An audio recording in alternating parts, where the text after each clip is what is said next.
The following episode of The Cards Court was recorded on Thursday, October 31st. The Cards Court is a presentation of SportsLink Digital Radio, taped at the Betsy M. Ross Studio, presented by Victory Honda of Muncie. Chirp, chirp, and go Cards.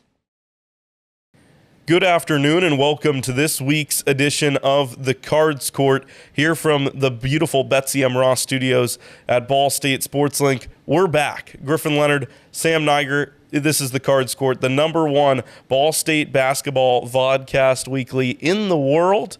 And Sam, 2024-25, it's a pleasure to be here. It is, Griffin, and it's great that you get to say number one weekly Ball State basketball vodcast rather than podcast this year. We are on camera. You get to see our beautiful faces all year, so we're excited about that. And we're excited to just, talk shop over the next couple of months about what should be two very exciting teams in terms of the men's and women's basketball programs here at Ball State. Well, joining us later on the show today is going to be Mick Tidrow, the voice of the Cardinals. We cannot wait to hear from him, but let's jump into our opening statements here because it's a new season, Sam. The expectations are rising, and for Ball State women's basketball, this is a team that, call it a hot take, call it not a hot take. I think this team could be extraordinary. I know you agree. Yeah, I don't think that's a hot take at all, and obviously the rest of the country kind of agrees with you, Griffin. The rankings just came out in terms of top mid-major programs in the country. Ball State is number 3. Now, if you want, I guess, a little bit of a hot take, I'm going to go even a step further and say that this Ball State women's basketball team is perhaps the best mid-major program in the country. You've got 4 key returners in terms of Allie Becky, Madeline Bischoff, Alex Richard, and Marie Kiefer, and then you add 3 huge additions in the transfer portal. I look at MJ Johnson, Elise Stuck, and among others, I'm thinking Lachelle Austin as well. Those 7, coupled with a couple of other returners, some other key transfers as well, I think the roster is deep. The expectations are high. Brady Sally always coaches a good bunch, and they're going to have an opportunity to prove that they are the best mid-major program in the country on their own floor. They're welcoming teams like South Dakota State, like Memphis, like Davidson. And if they can win those games early in non-conference, I don't think there's any reason why this team shouldn't be touted as the number one mid-major program in the country. Griffin, I know that's not exactly the hottest take in the world, but I'm curious to see if you got a hot take about this men's team as well. Yeah, well, and I'll mention before I get there that, one first-place vote in the nation. I wonder who that was. My guess is Brady Sally voted. There's a storm brewing for Ball State women's basketball, and we could not be more excited. But going over to the men's team, because it's a completely different script. You're talking about a women's basketball team that could be one of the best in the nation. This is a men's basketball team that didn't make the Mid-American Conference tournament one season ago, and they're looking to completely flip the expectations on their head. They have Peyton Sparks coming back from Indiana, who didn't play much for Mike Woodson and the Hoosiers last season, but we saw what he can do in Muncie. You have guys like Ethan Britton-Watts, who had transferred in last season, didn't get to play. He'll be back this year, among other returners, Mason Jones, Mickey Pearson, et cetera, et cetera. This is a Ball State team that, yes, the expectations might not be super high, but that might be a blessing because for these Cardinals, they've got an opportunity with the talent on the roster, the flashiness on the roster, to be able to bring these crowds out in droves over the course of the year because both the Ball State men's and women's teams, this is a women's team that I think we've seen generate more hype than ever on this campus, that have the ability to bring out this Muncie crowd, get people in Worthen Arena, and I think that should stay consistent across the 2024-25 season if both of these teams do what they're capable of. Certainly a lot of fun things to look forward to on both sides of the ball, Griffin. Yeah, well, we're going to step aside here for a second. When we get back, Mick Tidrow will join us here on the Cards Court, and we cannot wait to hear from him. This is the Cards Court presented by Victory Honda of Muncie.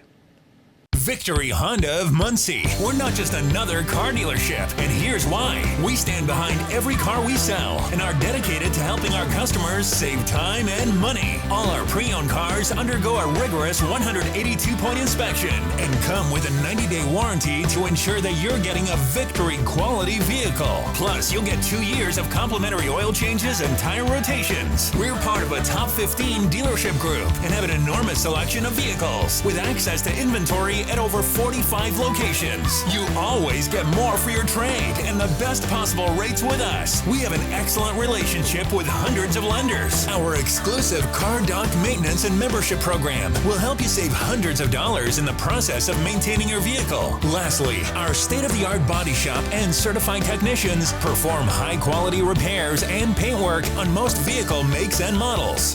Victory Honda of Muncie. We're not just another car dealership. Welcome back inside the Cards Court. This week's guest is a two-time graduate of Ball State University, bounced around the on-air field for a little bit before returning in the fall of 2022 to start his journey as the voice of the Cardinals. Please welcome this week, Mr. Mick Tidrow. How you doing? I appreciate you having me, Griffin, Sam. Everything's going well. It's been a fast semester, and can't believe we're about to have basketball season start off here in a couple days. Yeah, we're really looking forward to it, and we're glad you could join us. Let's start by talking about you. You got your degree here. You stuck around for your master's. What led you back here in 2022? Well, Griffin, it was honestly the people and the opportunity to be at an FBS Division I seat, and the opportunity from Ball State is one that. When it became open, I immediately just said, "Hey, I'm gonna reach out to some people that I still know from Ball State and just let them know that I'm interested if there's a potential opportunity." But I think at the end of the day, it's the people, because spending 6 years here as a student and getting to know so many people and how this place operates stuck out to me. And there was really no decision from my end. It was more of I'm going to throw my name in the ring and see what happens. And then if I'm lucky enough to get a phone call to have a conversation with them, then we'll see where it goes. But really about the people and the opportunities here to continue to grow experiences at Ball State. I think there was just so much potential to continue to elevate the product that's been in place for so long at this university, from a student media program here from SportsLink, being a student for 6 years, and then just in the athletics department of all the high-level stuff that had been done for so many years there. So just a true blessing, and really grateful to be here. And Mick, you're from Utah originally. You've worked in North Dakota, but you continue to come back here to Ball State. What about East Central Indiana keeps calling you back again and again? Yeah, I think really it's just the people, Sam. I have to keep pointing back to that because there's so many good people. I have family that are in Indiana as well. So my dad grew up in Richmond, and my uncle lives out there, my grandpa. I've had my brother lives out there with his wife and kids. So we have family in the area as well. So that made the move easy for me to come here for college. But to come back here, I think it was just a feeling. It's a really interesting thing to try and describe because it was more of a feeling than anything else, and it just felt right. Like when that job became open, when I saw Joel had posted that, I remember where I was March 10th, 2022, driving home from Jamestown, North Dakota after high school basketball tournaments, and I just was getting text notifications from people, and they said, "Did you see this?" And I was like, "No." And I just reached out to Joel and I said, "Hey, I saw your post. Awesome run here at Ball State. We all appreciate what you've done for every one of us." And he said, "Thanks and everything. It's just time for the next chapter." And driving back, I think it was just really late at night. I just remember the open road in North Dakota on the interstate, and reading through his post, and then people reaching out and just saying, "Hey, what do you think?" And I'm like, wow. I'm like, Joel gave so much to this place for a decade, and then I kind of just let things digest, but and then reached out about a week later. But it's again just the people that have given so much to me, and it felt right to come back and be a part of it again. When you look at what you do for the university outside of broadcasting, you started in 2023 as the director of broadcasting and digital brand strategy. A lot of people recognize you from ESPN and from Learfield. What else do you do in that role? It's a good question, Griffin. I think we're still learning as we go, and that's a good thing because the role evolves, and I think if a role doesn't evolve, then things stay stagnant. And through the year plus of being in that back half of that director of broadcast and brand strategy role, we're finding that it's something that is a collaborative effort. And in my position as a director of broadcast itself, putting together the ESPN Plus schedule and making sure the lineup is set for all of our radio events as well. And then on the brand strategy side, really just using the university parameters of what their brand guide is and applying that to the athletic department. So making sure that the athletic department is on the same page as the university is the biggest part of the job. And that's through our content from a graphical standpoint, from photo, video. Colin Phillips helps a lot with that, and he's a Ball State SportsLink grad as well in the department now. But he helps out with the video and photo side of things. And then from a graphic standpoint, that's where I try to help our staff stay within the framework of the branding. And they've done a really good job. I think our staff has pushed the envelope the last year plus and done a really fantastic job of getting us to a place that we're trying to be. And really grateful to Jeff Mitchell, the director of athletics, for listening to my pitch of wanting to have that full-time position, because I was kind of in two places and when I first got here and trying to figure out what was best and how this position fit, because they decided to put the position into two positions, because Joel had the director of broadcast and video, and they decided to hire two different positions, and it was a situation where they were working through what's best for the department, and having a full-time multimedia person was a very high priority for them. And so the broadcast role was evolving. And when Jeff got here in his first week or so, I said, hey, can I get on your calendar? can we have a conversation?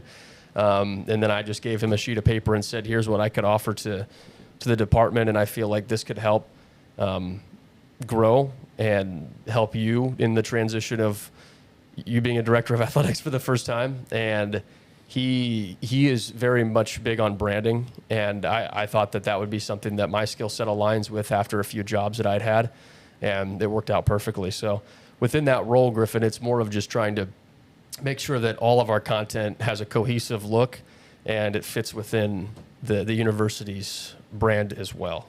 Well, we certainly appreciate what you do here, Mick. But thank you. Let's get into some basketball. Let's hash it out. You know, we've got a great season on tap between men's and women's basketball. I want to start with the men's team, because you are the official voice of Ball State men's basketball. What about this team has changed from last year? I know there was some disappointment from last year. Overall, you know, there hasn't been a ton of roster changes, but you got the same head coach in Michael Lewis. What's the big difference, if you could put your finger on it, from last year to this year? I think one of the big things that Coach Lewis and the staff wanted to do was find athletes that were in that 3-and-D type position that could be really athletic on the wings and have length. So we see that with Jamari Hill, Jeremiah Hernandez coming in and being those types of players, and that is going to change what the dynamic looks like. And I think you bring in Peyton Sparks back. That obviously helps from a lot of different aspects. Yeah. But I think the athleticism and the ability for them to just be athletic on the wings will be a different type of feel for this team.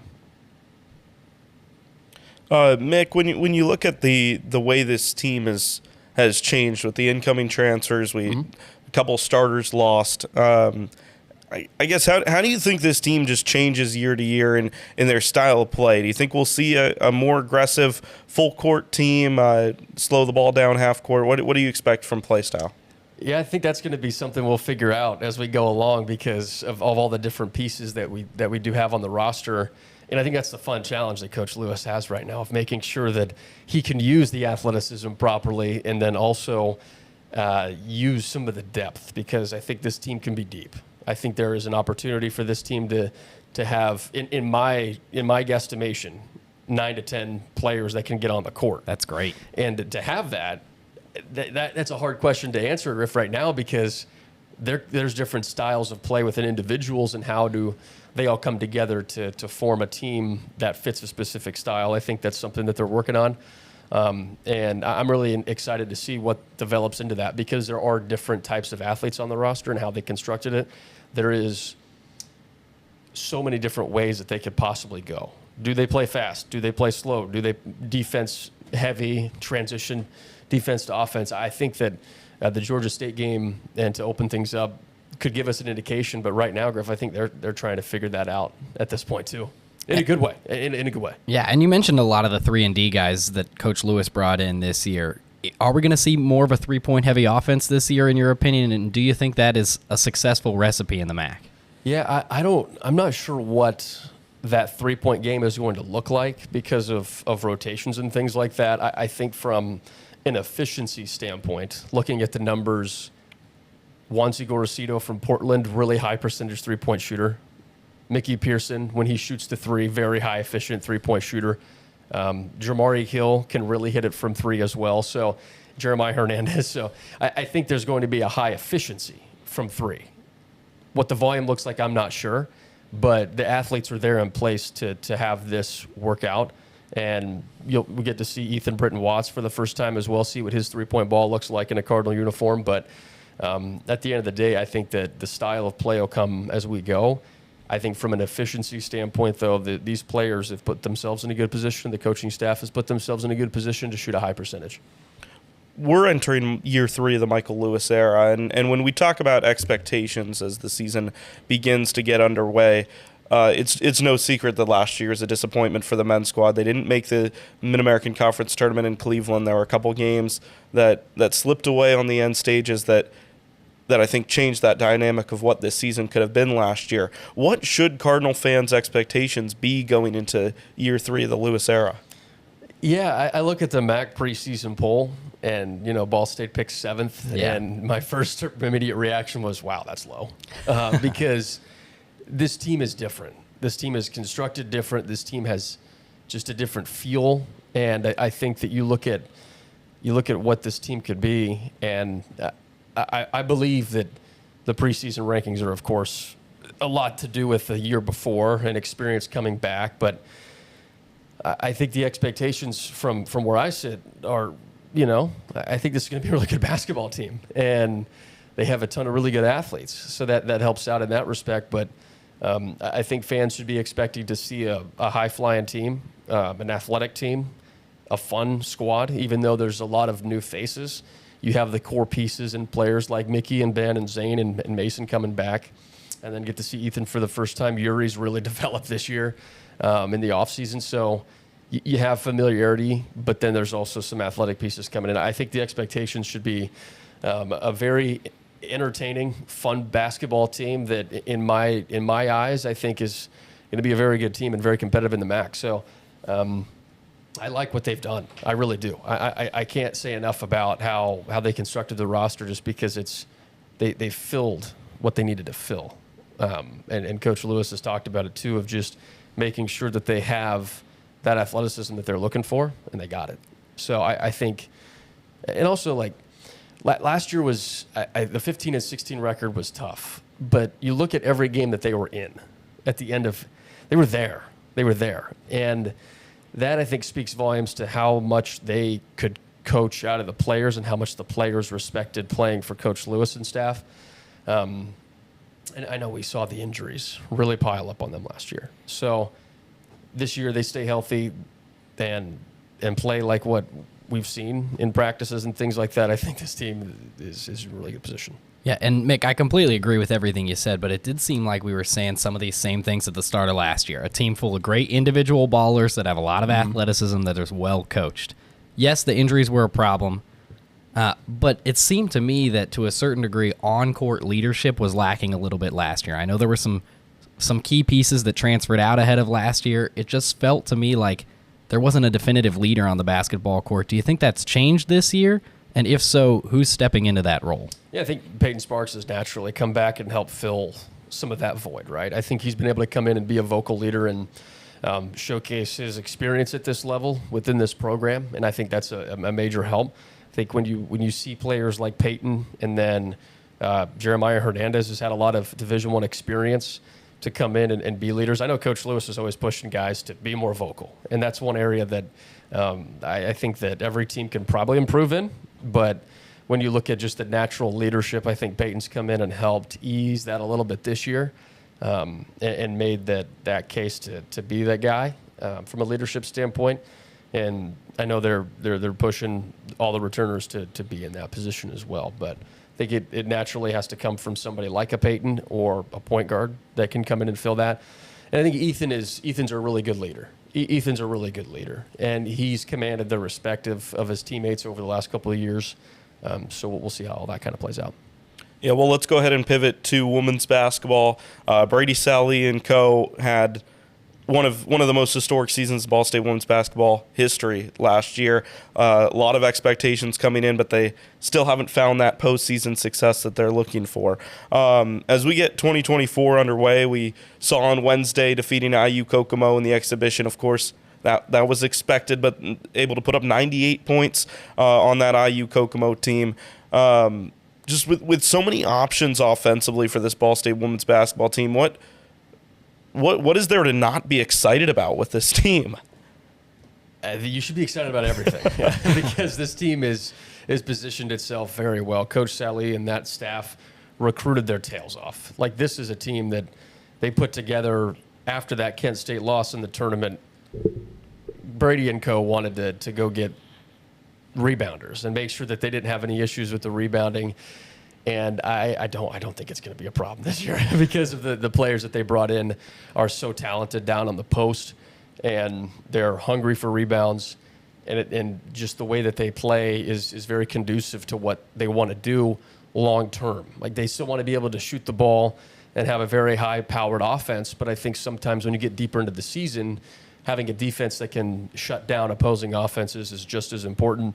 And that's what Kent State was able to do in the tournament last year to Ball State, because we've seen the Cardinals' offense just be so prolific, and Ball State's defense has been really good too. But the one area that Coach Sally said, hey, we have to get better at rebounding, they went out and addressed that in the portal and brought in players with a lot of experience at, the Michigans, the A&Ms and places like that have that type of experience. We have that experience as a rebounder in those conferences. You'll start to see that translate, and there's really nothing to be like, I don't see any holes on the roster. And that's expected when you had a team that almost won 30 games, right? That they can go out and recruit and get these players, but that's still hard to do. You still have to go do it. And the fact that they did is impressive, and I have a lot of respect for what that staff has done to be able to recruit at such a high level year after year after year. And mid-major rankings have them out as number 3. And everybody has been waiting for those to come out. I think from where does the rest of the country see Ball State, and that respect is still 100% there because they know what they did in recruiting and they know who's coming back from a veteran leadership standpoint. I can't tell you how many teams would be over the moon to have 4 core players come back that have played the majority of their college experience at one school. Because I think you look at all 4 of those athletes with Alex, Allie, Maddie, and Marie, they probably all could have looked in the portal.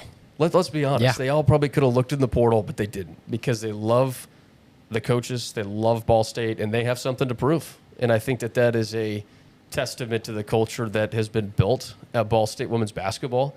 And when you have a culture like that, players in those 4 players' positions don't want to lose something that is so great, and they were so close last year. They were so close, and they want to finish what they started. And Mick, I know that sometimes from an athletic department standpoint, the transfer portal can be viewed as just a little bit taboo, just because you never know who's coming back, you never know who's looking elsewhere. Right. But it does seem like the team within the athletic department that has had the most success, correct me if I'm wrong, is this women's basketball team. Why has Brady Sally found such success in the transfer portal? How is he able to attract this Power 4 conference talent? And why does he continue to do it year over year? Because he's honest with people. He's honest. He tells them, this is the culture that we have. These are the athletes that we want to have. This is how you directly fit into our program. And when you have a coach that's honest, straightforward, and gets the most out of his athletes, recruits see that. Recruits can see that if they turn on the film and watch what Ball State is. They can see the continuity. They can see the excitement, the energy. And then when you get in the building with the coach from watching that, you can see that this culture has been created to win and to be dynamic. And when you have that kind of respect from all these different teams, look, there's a reason that it's so tough to get opponents to come to play women's basketball in Worthen, right? Like, you're finding teams like Memphis and Davidson and South Dakota State. These are really good teams that are coming into Worthen this year.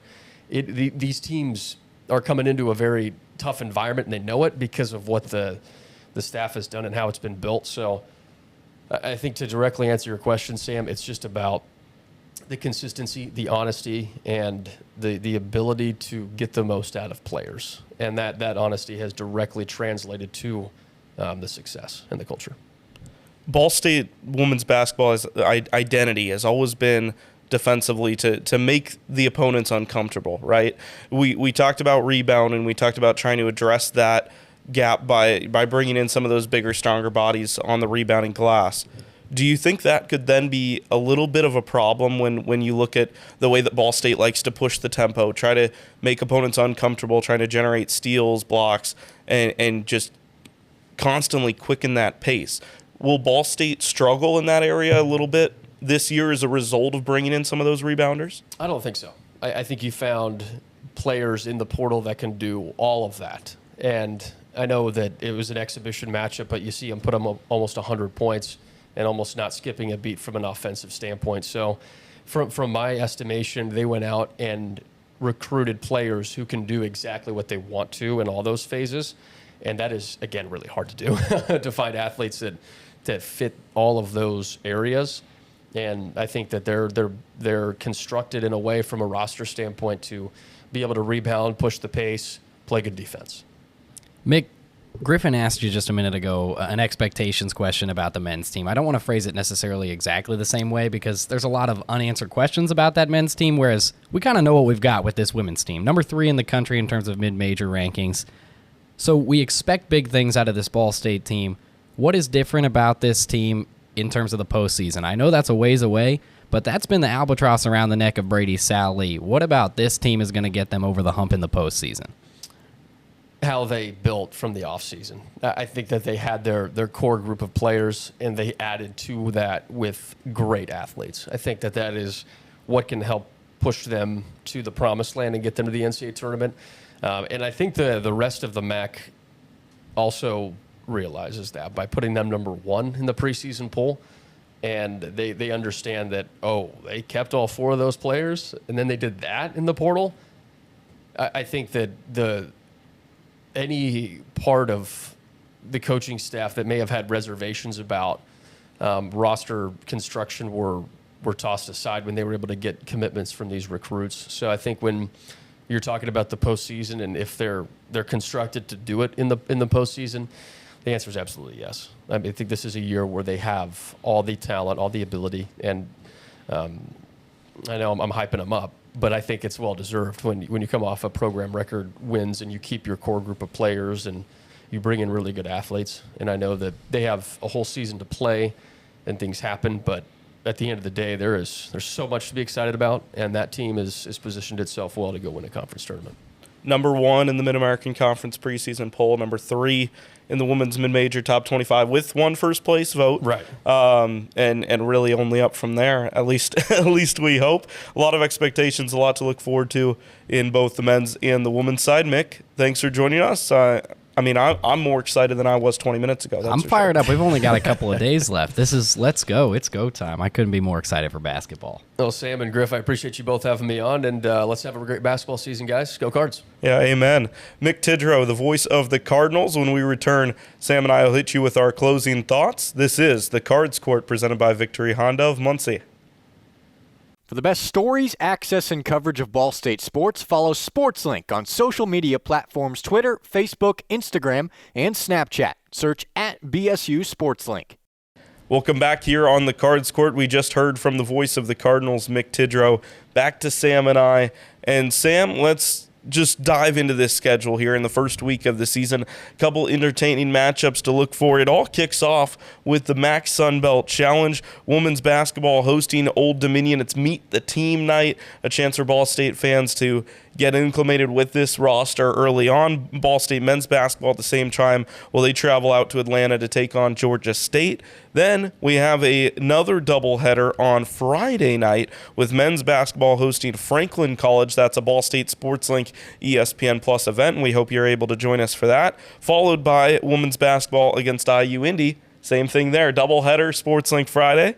I love it, and a couple of good matchups for these two teams to establish themselves early. I agree, Griffin, and obviously it's tough to sway one way or the other when it's the first game of the season. We haven't necessarily seen anything from both of these teams, but what we can look at and at least guesstimate off of is the preseason polls.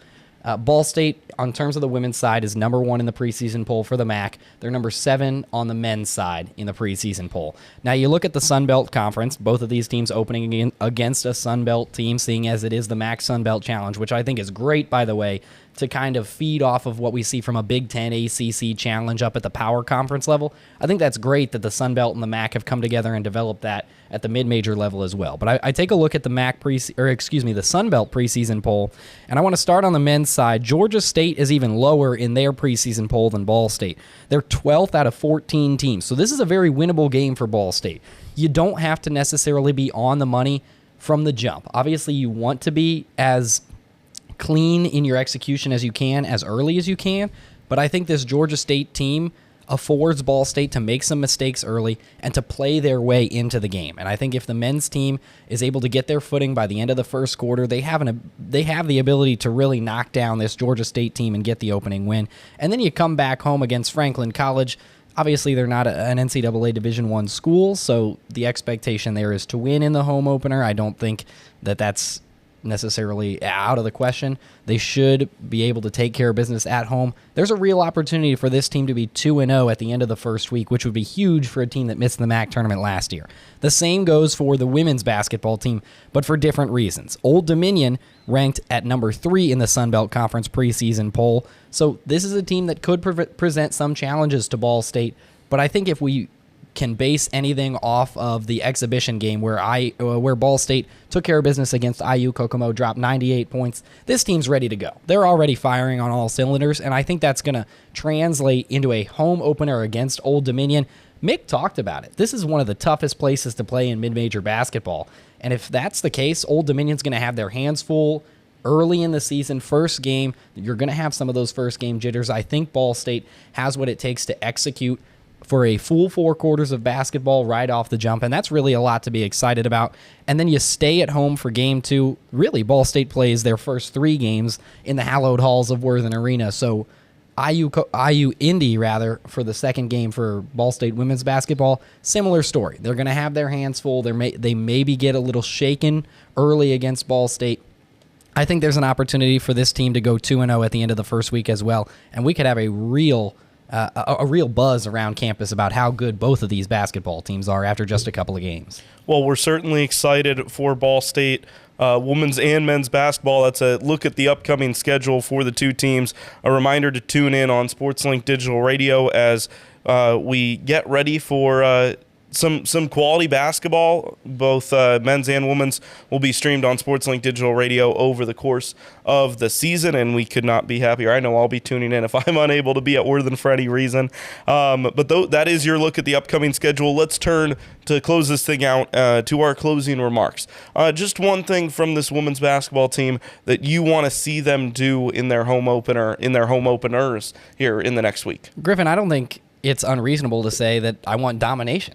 I mean, yes, they're playing a talented Old Dominion team. Yes, the Sun Belt is another really solid mid-major conference, but it's time for Ball State to assert themselves as one of the teams to beat, not only in mid-major basketball in the country. This is a team with big dreams. This is a team with a great roster that has the ability to do some pretty unbelievable things this year, and I want them to really jump out of the blocks. As soon as that first tip goes up, I want it to be Ball State's game. I want them to control the tempo. I want them to rebound. I want them to score with efficiency, and they have the ability to do so, especially against an Old Dominion team. I think domination is not out of the question, and if they're able to dominate, we're going to have some really exciting things to talk about come next week. And I'll pose the same question to you, Griffin, for the men's team. Well, and I'll get there in a second. I wanted to throw a slight objection at you here because I know, of course, we want Ball State to run up the score here, but it's a Ball State team that hasn't gotten tested in the exhibition game. I almost want to see that game stay close in the early moments, see how they handle some adversity, and if they can get the home crowd behind them in a close game, say the second or third quarter, maybe be able to pull away. What do you think about that? I'm going to have to overrule your objection there, Griffin, because we saw Ball State play against a Tennessee Tech in the home opener last year. That was a team that had beat them the year previous, so it was a little shaky going into that game. It was field trip day. It was 11 o'clock. Is the team even going to be awake? And they came out and also almost dropped 100 points. They won 97-64, set the tone for the season, so I think that's kind of what set Ball State apart. I think they're going to be able to do that at home against Old Dominion as well. Yes, maybe a little bit of a tougher opponent, but I think dominance is still very much within the realm. Well, and I'll get to the men's team now. I think for this team, it's going to be important first to establish an identity. I know we talked to Mick about whether this was going to be a 3-and-D team where they're getting quick shots off around the perimeter, trying to hurt defenses from deep. I want to see this team go inside. I want Peyton Sparks to be able to get open, get available down low, get on the block. He never really got the chance to thrive and get comfortable at Indiana, but I know inside he still has that fire that he played with in Muncie. I know you want to see shots, but I want Ball State to attack and win on the glass this week. Yeah, I don't really have any objections there necessarily, Griffin. I think this team has the ability to attack at a variety of different levels, but Mick said it. Peyton Sparks is the definitive vocal leader of this team. Why not feed him the basketball early and often? If they're able to do that, I think good things could come from this Ball State men's basketball team. Well, we have a fun year to come from Ball State men's and women's basketball. We have a fun year to come from the Cards Court. This has been this week's edition of the Cards Court. For Mick Tidrow, Sam Neiger, I'm Griffin Leonard saying so long. We'll see you next week here from the Betsy M. Ross Studios on Ball State Sports Link's campus. You have a great day, and we'll see you at Worthen this year.